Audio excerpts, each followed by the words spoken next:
বিশ্ববিদ্যালয় ভর্তি পরীক্ষার প্রস্তুতির জন্য প্রথম যে কাজটা ইউনিভার্সিটি সিলেকশন করতে হবে। তুমি কোন বিশ্ববিদ্যালয়ে পড়তে চাও সেটা তোমাকে একটা সিলেক্ট করতে হবে। তুমি যে বিশ্ববিদ্যালয়ে পড়তে চাও সেই বিশ্ববিদ্যালয়ের বিগত 10 থেকে 15 বছরের প্রশ্ন সমাধান করতে হবে।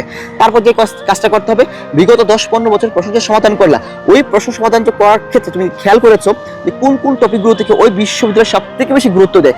যে টপিকগুলো সবথেকে বেশি গুরুত্ব দেয় ওই টপিকগুলো আগে ভালো করে শেষ করতে হবে, ঠিক আছে? এবং ওই টপিকগুলো থেকে কিন্তু তোমারও বিশ্ববিদ্যালয় ভর্তি পরীক্ষায় প্রশ্নগুলো হবে।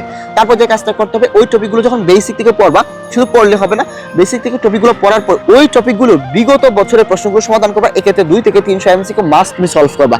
তারপর যে কাজটা করবা, মডেল টেস্ট দিবা। তুমি যে আসলে শিখতে পারছো, তুমি যে আসলে আনবিটেবল, এই জায়গাটা প্রুফ করার জন্য তুমি মডেল টেস্ট দিবা। মডেল টেস্টে দেখবা যে আসলে এই টপিক থেকে প্রশ্ন করা হলে তুমি কি আসলেই তোমার আটকানো সম্ভব কিনা। তখন কিন্তু তোমার দিন দিন কিন্তু গ্রো হবে, তোমার অ্যাডভান্স লেভেলে কিন্তু নিজে চোখে দেখতে পারবা। সো এভাবে কিন্তু বিশ্ববিদ্যালয় ভর্তি পরীক্ষা যখন যতদিন এগিয়ে যাবে তত তোমার কনফিডেন্স লেভেলটা বুস্ট আপ হবে, বেড়ে যাবে। না ভাই আমি তো আসলে পারবো, তোমার মধ্যে শুরুতে যা ইনিশিয়াল একটা কাজ করতো যে আসলে আমি কি বিশ্ববিদ্যালয়ের চান্স পাবো, যেটা ভয় কাজ করতো, এটা দিন দিন কিন্তু কেটে যাবে এবং আত্মবিশ্বাসের লেভেলটা কিন্তু বেড়ে যাবে।